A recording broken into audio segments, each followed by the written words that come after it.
Grilled Chicken Nuggets. It's me, Corey, favorite pirate. Welcome to Grill TV. Welcome to Grill TV. Hosted by Carl,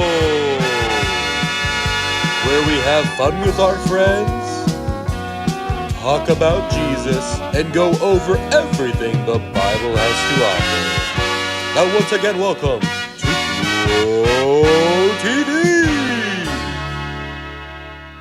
Welcome back to your ongoing pirate adventure, y'all. Well, for the past several weeks, I've had to make several choices on my own.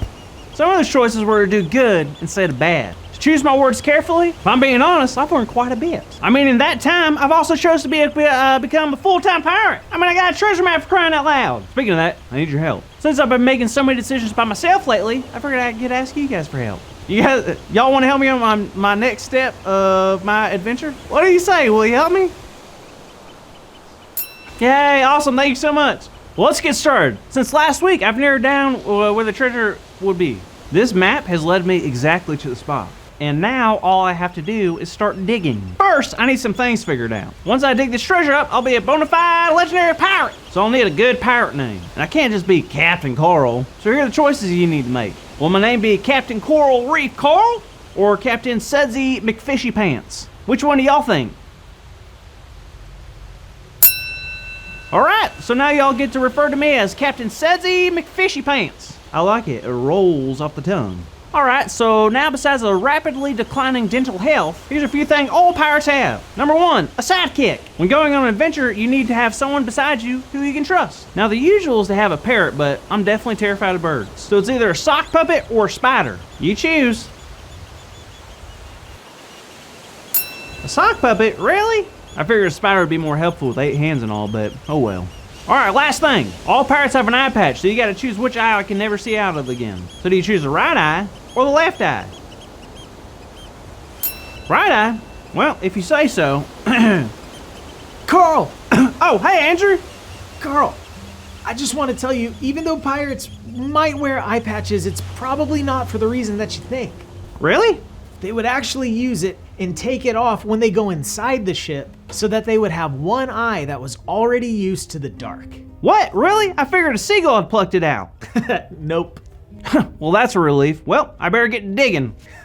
All right, good luck, Carl. Hey kids, how you doing? Well, I'm so glad to see you all helping Carl make big decisions, because that's great practice for what we're talking about today. Well, I've told you before, but in this life, we're gonna face choices every single day. Choices that determine who we'll hang out with, what we enjoy, and who we'll become. But do you know the one choice that we're given by God? It's the choice of who we decide to live for. Well, it might sound weird, but everyone you meet is choosing something to live for, whether they know it or not. It kind of comes down to what you find most important. Some people live for money because they see that as most important. Some live for experiences or fame. But it's important to know that we all have something that we choose to live for. The question is, who or what will you choose? Because money, fame, and experiences, they all fade and go away. So wouldn't we want to choose something that'll last forever? Well, there's one thing that'll last forever, and that's choosing God.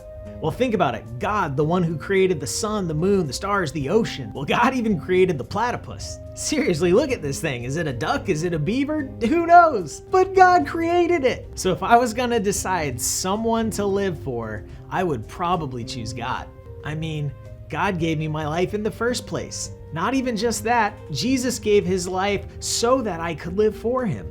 How great is that? And I know that might all sound intimidating or scary, but don't worry, because in Proverbs 3, it encourages us to trust in the Lord with all our hearts and lean not on our own understanding. So even when it gets tough or confusing in life, we know we can trust God.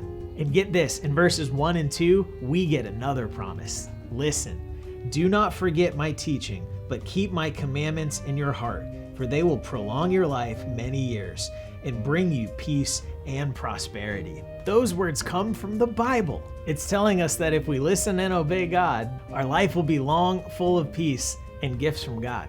Why wouldn't we want to choose something so awesome? If we don't choose God, the other option won't give us what was just promised to us. Sure, there will be moments of happiness and acceptance, but ultimately, it's gonna leave us feeling empty. We were created to love and worship God. Choosing anything else will never fill us up the way that God can. So we can lean in and trust in God in everything we do.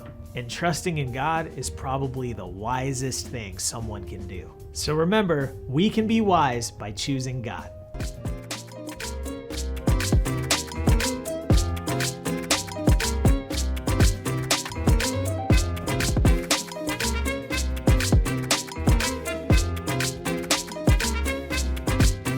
Switch.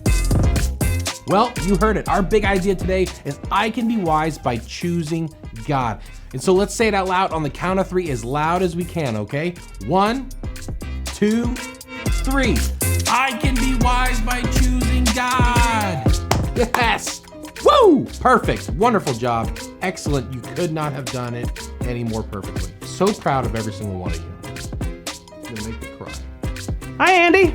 Carl, how's it going? Did you find the treasure? You bet your sweet salty face I did. Well, don't keep us in suspense. Tell us what it is. What did you find? Are you ready for this? Yup. I can't hear you. Carl, just show us. Check it out. What is that? Is that an apple? Yep, apparently the map was just a map to the locals farmers market, so. Oh, well, that's unfortunate. Yep. See you later, kids.